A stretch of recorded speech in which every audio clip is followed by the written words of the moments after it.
سردی نہیں لگ رہی۔ ایران کا ایک بادشاہ سردیوں کی شام جب اپنے محل میں داخل ہو رہا تھا تو ایک بوڑھے دربان کو دیکھا جو محل کے صدر دروازے پر پرانی اور باریک وردی میں پہرا دے رہا تھا۔ بادشاہ نے اس کے قریب اپنی سواری کو روکوایا اور اس ضعیف دربان سے پوچھنے لگا، سردی نہیں لگ رہی؟ دربان نے جواب دیا، بہت لگتی ہے حضور، مگر کیا کروں، گرم وردی ہے نہیں میرے پاس، اس لیے برداشت کرنا پڑتا ہے۔ میں ابھی محل کے اندر جا کر اپنا ہی کوئی گرم جوڑا بھجواتا ہوں تمہیں۔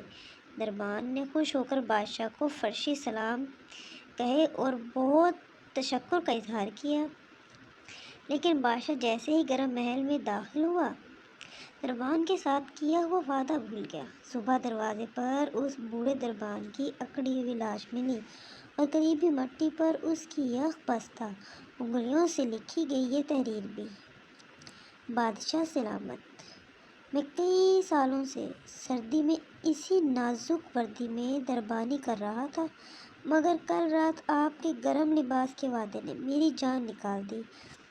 سہارے انسان کو کھوکھلا کر دیتے ہیں، اسی طرح امیدیں کمزور کر دیتی ہیں۔ اپنی طاقت کے بل بوتے جینا شروع کیجیے، خدا را سہاروں کی بساکھیاں پھینک کر اپنی طاقت آزمائیں۔